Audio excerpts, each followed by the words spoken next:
Good morning, good afternoon, good evening. It's your girl, Shelly Shelton. Y'all know me. I'm that bounce back chick. I'm that children's author. And hey, today for Unstoppable TV, for our Read with Chandler series, we have an absolutely fantastic guest. I cannot wait for you guys to meet him. I was just listening to his story. It was so powerful. It's faith-based. It's an entrepreneur story. It's a great father story. It's a great family background story. It's just amazing. And so I can't wait to bring him in. Before I bring him in, I want to tell you a little bit about what's going to happen, what's going to go down tonight. So the book is called Chandler Goes Camping. Y'all know I've been talking about Chandler like crazy. He is the 11-year-old son that I dream of having. Y'all know I was diagnosed with multiple sclerosis 16 years ago. Have not had kids, but you know what? God is so amazing. God birthed this child into a book, in fact, a series of books. And so tonight, the special guest is going to talk with you guys tonight, not only about his story, but he's going to read to you an excerpt from the book. And then we're going to have some discussion, and he's going to give you some of his takeaways, similarities to his background, all that good stuff. So look, I'm not going to wait any other second. Let me bring him in right now. I'm going to have him take himself off of mute at this time, and then I'm going to bring him on in. And let me do that right now. There we go. So, Mr. Brown, I like to call you Mr. Brown. You know what? You know why I like to call you Mr. Brown? Why is that? Tyler Perry is a powerful man. Can I say that? Come on now. And when Tyler Perry produced the show Meet the Browns, and there's this guy on there, Mr. Brown, is how they call him, right? Mr. Brown. And yes. Every time I see him, I see a powerful man of God. Come on now. A powerful man that is on a mission to make a difference in the world. He spreads laughter. He spreads joy. And so I love to call anybody that has the last name Brown, Mr. Brown. So if you're okay with it, you Mr. Brown tonight. I'll be Mr. Brown tonight. That's more than fine. All right. So let me go ahead and have you introduce yourself to everyone, to my audience. If you would, introduce yourself, please. Okay. My name is Bakri Brown. I am a father of 5 beautiful children, and I am a grandpappy. Let's go. All right. I have a beautiful granddaughter as well. God is good all the time. So I'm also a business man. I own a company called B&B Plumbing Career Consultants, where we help take people from every level of plumbing and gas fitting, from, hey, I want to be a plumber, to a journeyman plumber, to a master plumber, to a business owner. I also own a plumbing company called Live Green Plumbing Services. I've been in business with both businesses since 2013. God is blessing, and I keep pressing. Oh my gosh, I love it. You know what? Your story, as I was telling my audience before, your story is so powerful. I love talking to really amazing dads. And I realized you, I never explained to you why I came to you and said, would you mind reading my book for me? And I want to first of all express to you, it is my honor, it is my privilege to be in your presence, because when I look at your social media, as I've listened to you tonight share with me your story, God is so incredible, because I prayed for amazing men of God that were powerful, amazing fathers, that would be so honored to read a story about an 11-year-old Black boy that's a kid entrepreneur that speaks about God in prayer. And God brought your name to me. So, So Mr. Brown, I just realized I never told you the reason. And so I just wanted to share that piece with you before we got started. So tonight, I would love for you to begin with reading the excerpt. So ladies and gentlemen, he's going to read from the book, Chandler Goes Camping. And inside the book is actually pages 1 through 8. So for those that have your books, it's pages 1 through 8. But he has the PDF version, the electronic version, and so he's going to be reading pages 1 through 3. And so I'm super excited. So I'm going to go on mute, Mr. Brown, and Okay. you can go ahead and take over. Thank you. Awesome. All right. So we're going to be reading Chandler Goes Camping, The Adventures of Chandler and the Traveling Prayer Shawl. So let's get into it. I'm excited. I love to travel with my mom helping people. I think helping people is the best thing ever. Last month, I fell asleep on the plane as soon as my head hit the back of the seat. I usually fall asleep on the plane. Mom always says, "Did you think that I have a job that has made me so exhausted because I always sleep the entire time?" It's so funny. I wonder what people would do if there was no one to help them. As long as my mom is around, I don't think that will ever happen. Mom helps everyone everywhere, even in parking lots, grocery stores, women's groups, and shelters. Mom says it's always best to help people. She and dad have taught me ever since I was 3 years old to share a lot and to be kind to people. So I guess it just stuck with me. I must admit, I think that I have the best parents in the world, especially my mom. Yes, I'm a mama's boy. Mom said dad was definitely a mama's boy. She said she couldn't tear him away from Nana after they got married. I like to joke with mom about it sometimes. Uh-oh, here comes mom now. I bet she's coming over just to give me a hug. Hi, baby. Give me a hug. You know you'll always be my baby, Chandler. No matter how old you get, when you get married, you have to take me on your honeymoon with your wife. Mom laughs. Just kidding, honey. What are you doing? Did you have a good day today? Yes, Mom. Everything's cool. Mom's hug was the best. Sometimes she travels so much for work. When she travels, I spend a lot of time doing God stuff with Dad. Dad loves to build model cars. So we go into the man's cave, that's what Mom calls it, and puts together small cars and paint them. It's so much fun. Every time Mom travels, she buys us both one for Daddy, son time. When she's gone, I really miss her. But she said in the year 2020, things are going to change. Dad and I will be traveling more with her. Yes. I'm dancing. I can't wait. I'm super excited. My birthday's coming up. I'm 11 years old, but I'm so excited about turning 12. Dad said when I turn 12, my allowance would increase. Right now, when I get on a roll, I get $10 for every A. So I work hard to get straight A's. I like to use my allowance to buy stuff for people that need help. Uh-oh, it's time for bed. I have the coolest bed ever. I just love it. My bed is a red car. It's so cool. Mom put up a traffic light on the wall. On the floor is a rug that looks like a racetrack. I love it. My friends love to come over to do homework and play games in my room. There's 4 desks in my room. Mom bought them so me and my friends could do homework together. I'm so sleepy that I can't keep my eyes open. Bzz. My alarm clock goes off. I'm up early, ready for school. I'm so excited about today. I get to see my friend Michaela today. She's so cool. Plus, she's so pretty. Okay. We've been friends since kindergarten. Mom thinks that one day I will marry Michaela. Today, I get to see my friends too. Can I tell you something? I gave Michaela a note and I asked her if she likes me, like really liked me. I was so nervous, I almost peed in my pants. Yes, she said yes. I was so excited. I didn't know that she liked me too.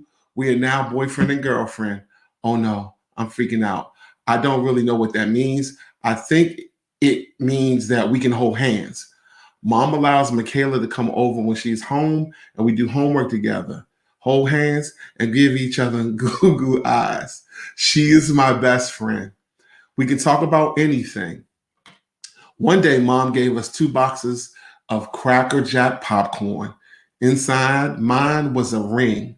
So I got down on one knee and I asked Michaela to marry me.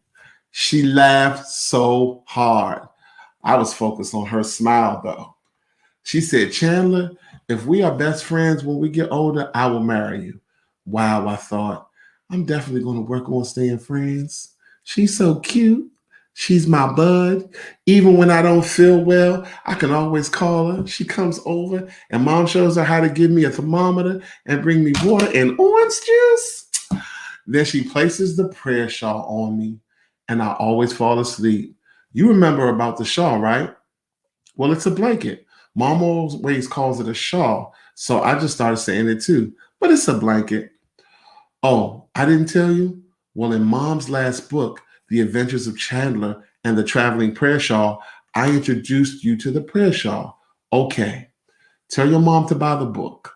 I don't want to spoil it for you, but I met a lady named Linda at one of the women's shelters that my mom speaks at, and she was knitting prayer shawls.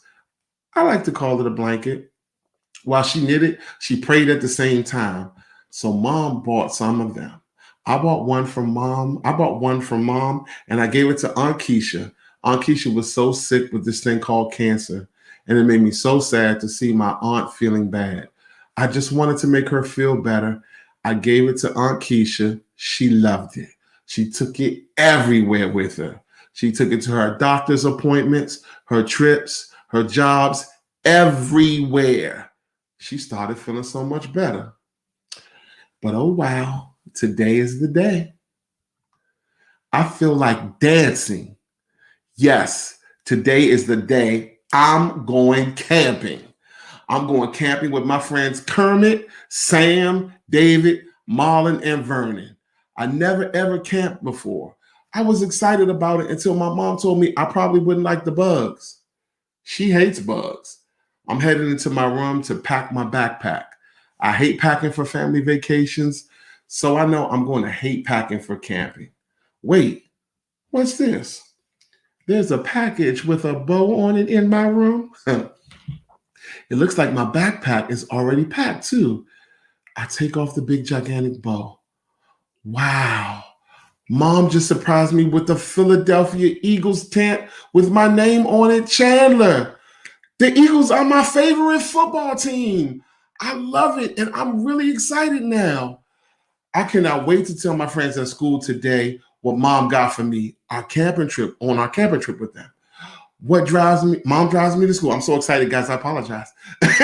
Mom drives me to school every day. She has the same truck for years. Well, she has two trucks, but the one she has had the longest is her favorite. Mom names everything and calls her truck Lexi. So whenever she and I go anywhere, we'll run to the garage and greet Lexi. Good morning, Lexi, we both say. Mom always says, good morning, Lexi. It's mommy. Mom continues to talk as if Lexi answers her back, saying, good morning, mommy. Mom told me that before I was born, she and dad argued over me riding the school bus or mom driving me to school since mom has always worked from home. Dad said a child should be driven to school. Mom did not agree. She said a child is going to ride the bus like I did growing up. A child is what my parents called me before I was born. They had not decided on my name. My parents said they always wanted to have a son and knew one day I would show up in their lives. They said they would walk around the house speaking me into existence. I never really understood what that meant. Mom said when you believe in something enough, you should keep saying it as if it is already done and watch it happen. Mom said I would understand it one day. She said she would stand at the bottom of the stairs and yell upstairs, a child, come downstairs. Dinner is ready. Get your daddy. Dad would sit at the dinner table and look at the empty chair beside him and act as if he was feeding a child, a young boy beside him. They said if they ever told anyone what they did, people would think they were crazy. But they wanted me to come into their lives. I still think they're crazy, but I love my parents. I think I'm going to practice this speaking stuff into existence. At school today, I asked my friends what they wanted to be when they grew up. Then it got around the entire class. I was doing this thing called speaking it into existence. So everyone huddled in a big circle to find out what I was doing. Do I gotta stop? I'll mute if you need me to mute, Shelly. Yes, you gotta stop right there. You all Okay. into it, right? It's good, right? Getting good. It's really good. I love your animation. Like, I'm all into it. Every time I get someone to read it and they're like feeling the excitement and the energy like you, like I feel like I'm just hearing it for the first time, even though I wrote it. So Wow. thank you for that. Like, that was powerful.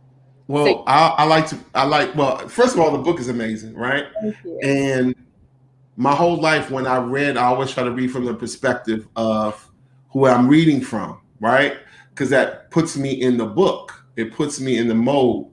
And so, yeah. Yeah. So tell me your takeaways. What do you get from that? And again, you know, I love that energy. What were your takeaways? So as I was reading it, I really the essence of what I'm reading was love, right? Like everything in Chandler's life is wrapped around love. It's wrapped around laughter and love, right? From everything, even how he talked about his Aunt Keisha that was in the first book, from Nana, the overall, the laughter and the love, right? His relationship with mom, but also his relationship with dad. And, those are always different, you know? But it's something that as I'm reading it, I'm like, okay, I could see that. Now, this is just me. I'm like, I want to see this. Like, I want to see it, like as I was reading, I was like, oh, this is a great book, but I need to see this like animated. So that's just how I felt. I love it. In fact, one of my goals is, my dream with this book is that it will become a cartoon. Like, that's my ultimate dream, is that Awesome. it becomes a cartoon. But yeah, like, I love what you said, because there's, as you know, there's two dynamics. There's a relationship, like you said, with his mom, and then there's a relationship with his dad. And if I had allowed you to go even further, you would have seen kind of more of the differences between the two. Okay.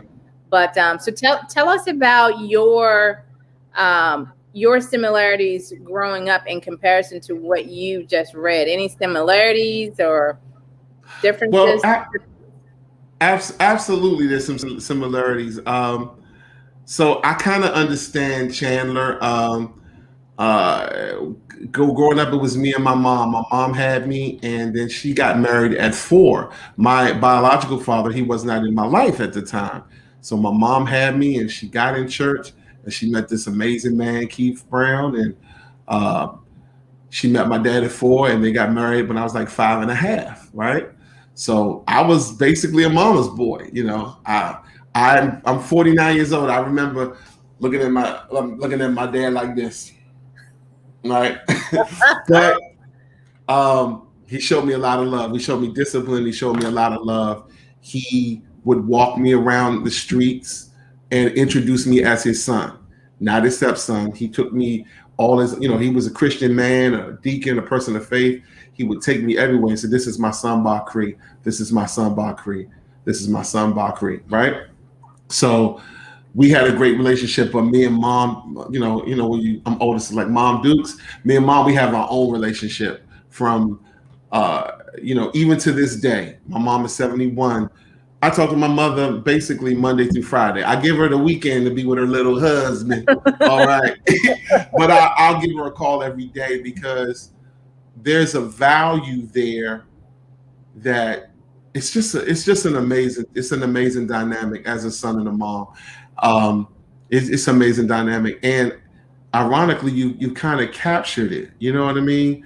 It's very expressive in the book, and all relationships are different. As I get older, the love and the lessons and the things that I learned from my mom are invaluable. I'm riding with my parents till the wheels fall off. Like, whatever they want to go to put their hands to do, I'll support, just from the love and that I've gotten from them. Not only just love as family, but learning about God and learning who God is and putting certain values in me. And I'm not perfect and I stray to the left. Sometimes I stray to the right, but that example was so centered that you just come back. You know how the scripture says, raise up a child in the way he should go and he won't depart. So I hope I'm not rambling, but yeah, I mean Wow, that's the book beautiful.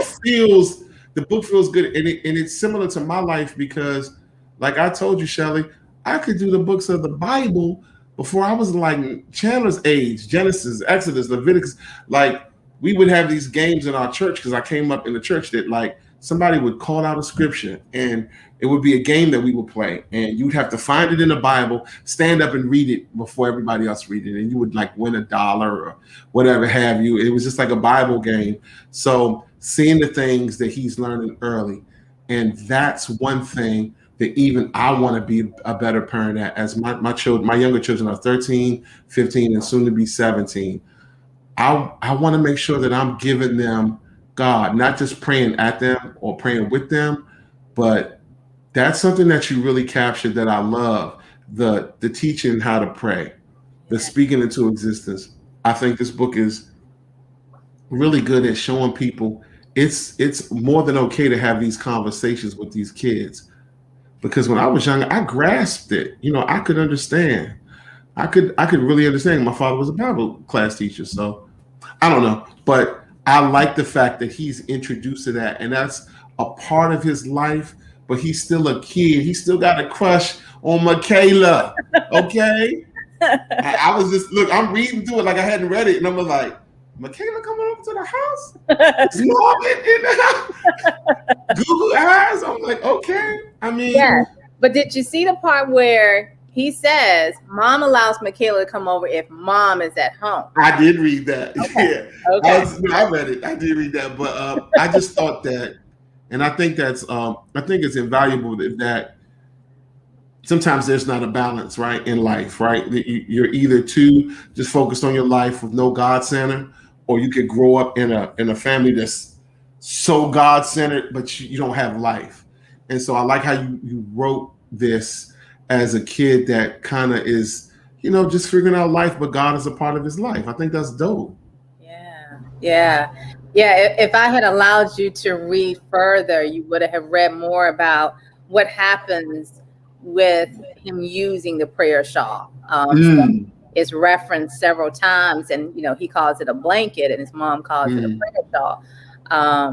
But you get to, as you go along, you get to hear more about what happens with that and the power, of course, the power of prayer. Awesome. So, okay, good. So I'm gonna pause there. If there's anything else that you wanted to share in regards to the book, about childhood, about being, or even with the current state of where things are with little brown children these days, anything that you want to speak to that, I want to give you an opportunity to do that.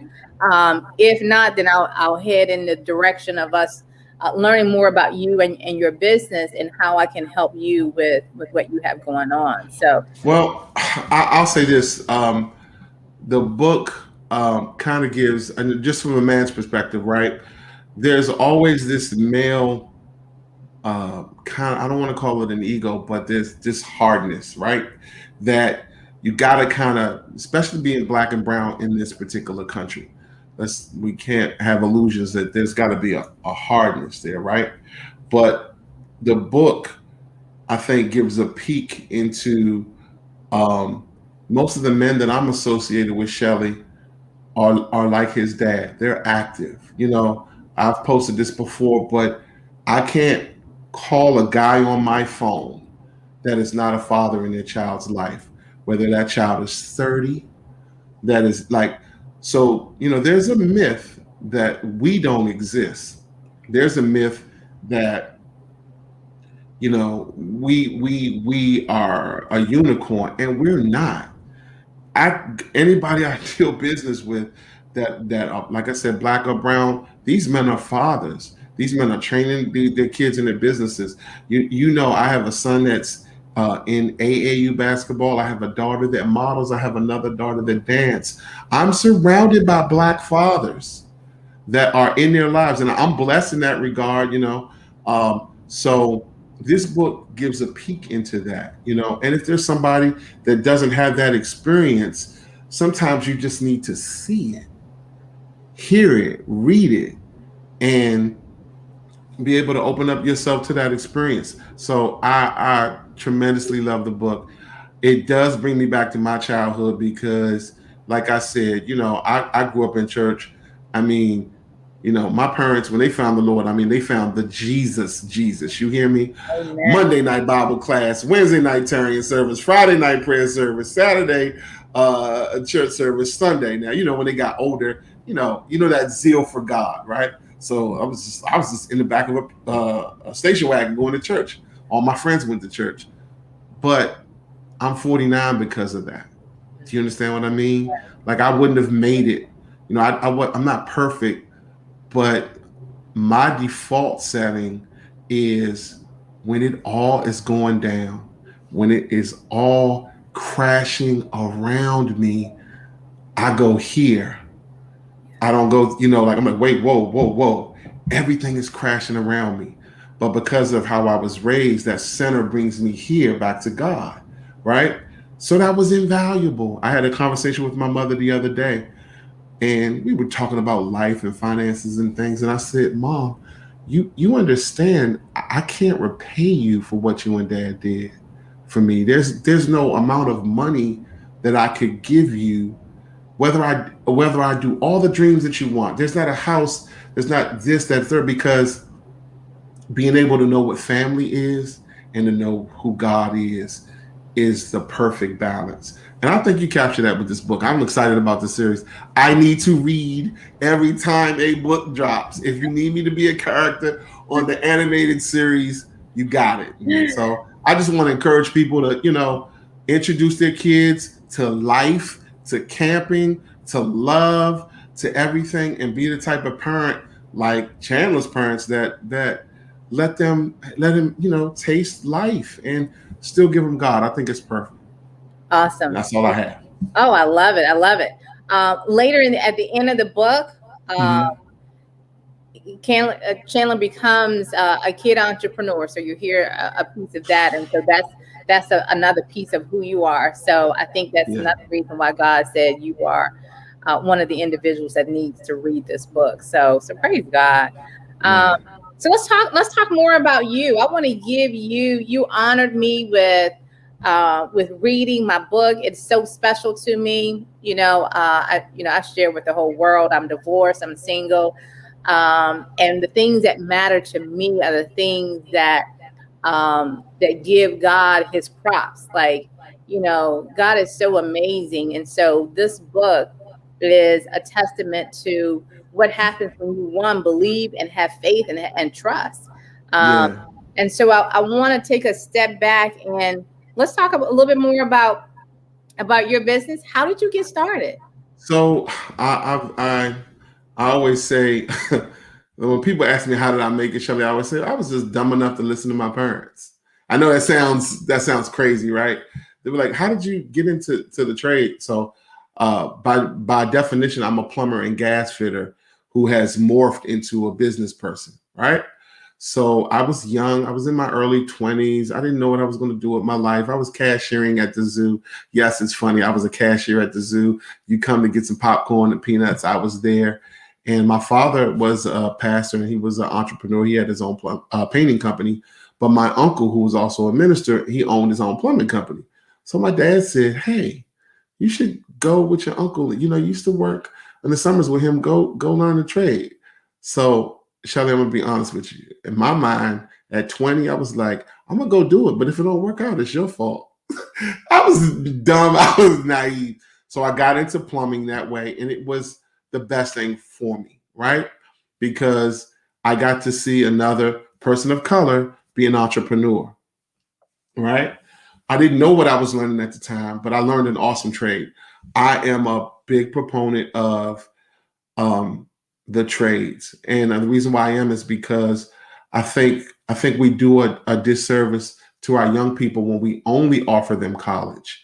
I am a firm believer in college, but I'm also a stickler for entrepreneurship, and the trades are one way to get to that without a lot of the college debt I am a master plumber and gas fitter in 23 jurisdictions and 5 states. I did that with no college education. I've taught for the Metro, big other companies. I've taught for the University of Maryland. After I left there, the plumbers came to me to learn how to become master plumbers.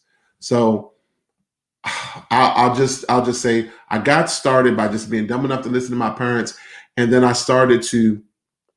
Everything for me was family. I was like, I'm gonna just be real, Shelly. I need $5 more. How am I gonna get $5 more an hour? Right. So I got into getting licensed and growing. And from becoming a plumber. And one thing I'll tell everybody, and I'm just hopefully this may reach somebody, if you're working for someone, man, you do not know. If you're working for someone and you have a sore attitude, a sour attitude, your blessing may be on the other side of that. When I got my big break in plumbing, Shelly, I was a plumber. I wasn't even a master plumber at the time. I was just about to take my test. I was just one of the regular plumbers, and God made it so that I got to interview about maybe 16 steps ahead. My boss said, "Hey, I'm leaving the company.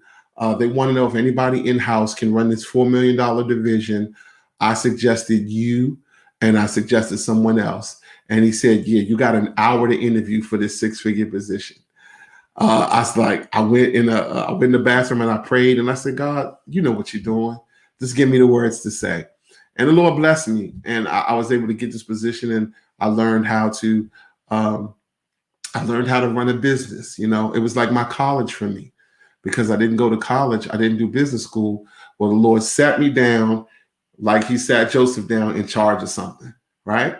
And now I got to run it. I got 30 employees. I've never managed anyone, but that's how God does. So I got into management, and eventually I went into business in 2013.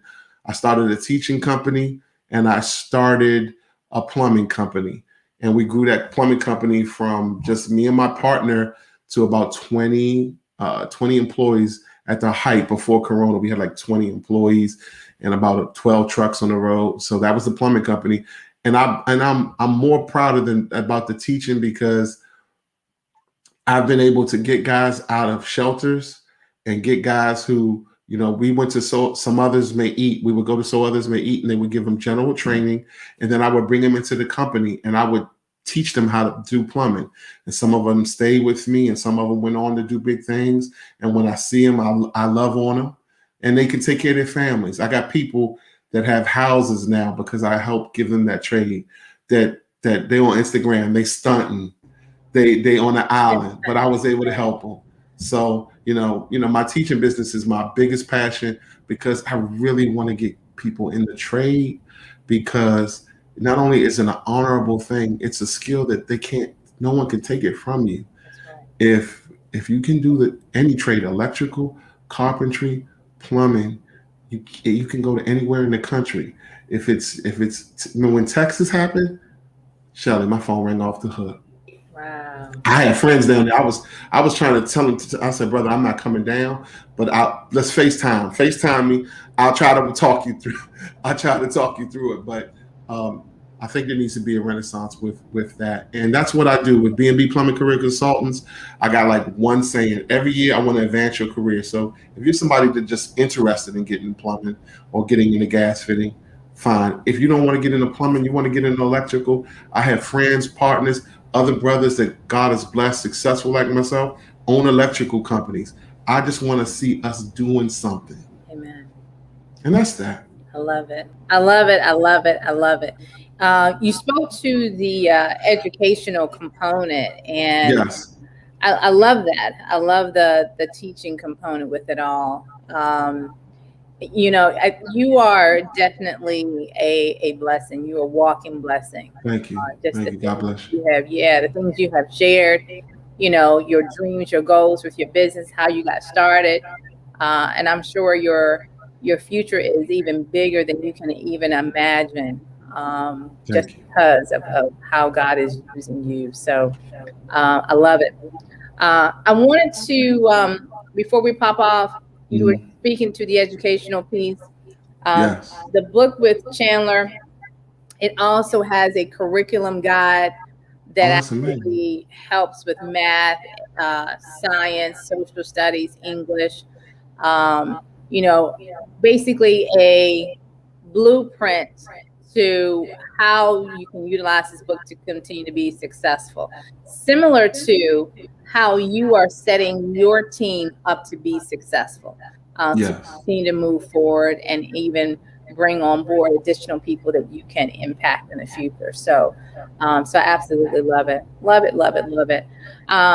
Before we pop off, tell me how people can reach you, and then I'll also share with the audience as well how they can reach me, and how they can be impacted by the gifts that we have. Well, the easiest way to reach with me is through social media, Facebook or Instagram, B&B Plumbing Career Consultants. That's B like boy, M like Mary, B like boy, Plumbing Career Consultants. Everything's in the link in my bio. If you want to get the website, if you want to get some information, and you just have a question. I get a lot of moms, Shelly, that just say, "Hey, how do I get my son that's in Yep. my basement, that's 19, eating snickerdoodles and playing video games?" So you can reach me on Instagram or Facebook. I'm happy to talk you through it. And if I can't help you, I'll push you to somebody who can. I want to see us do better. Fantastic, fantastic. And for those that are looking for a fantastic book, you've heard Mr. Brown, as I call him, you've heard him read an excerpt from the book. If those that are interested in purchasing the book or the curriculum guide that goes along with the book, for those that are homeschooling, for those schools, principals, administrators, teachers, I have a fantastic curriculum guide that goes with it to help you with those additional lesson plans for your week, for your month, however you have your lesson plan set up. So you can definitely reach me or reach us at unstoppableuniv.com/books. And you'll see more information with what Unstoppable University has to offer there. All right, so we are going to bounce off, ladies and gentlemen. Thank you so much for joining us. I saw some people jump in as Mr. Brown was reading and sharing with us his story. And as I was talking with you all about all the things that we have to offer here with Shelly Sheldon Associates and Unstoppable University. So we're going to jump off. Mr. Brown, thank you so much. You are. Shelly, I just want to say thank you. It was an honor. I had fun. If you run out of some good fathers, you call me. You hear me? Text me, call me. I'm trying to read this thing. I thoroughly enjoyed myself. I love talking to you. It's always a pleasure. I thank you for everything that you do for everyone. So Thank you are a blessing to our community. So thank you. Thank you. Thank you. All right, ladies and gentlemen, you've heard it there. Thank you all for listening, for being on tonight. For those that didn't get a chance to look at it tonight, please check us out on replay. And we'd be more than happy to answer any questions that you have for us. Until then, thank you so much for being a part. As I always say, be blessed and be safe. God bless you all. See you next time. Good night.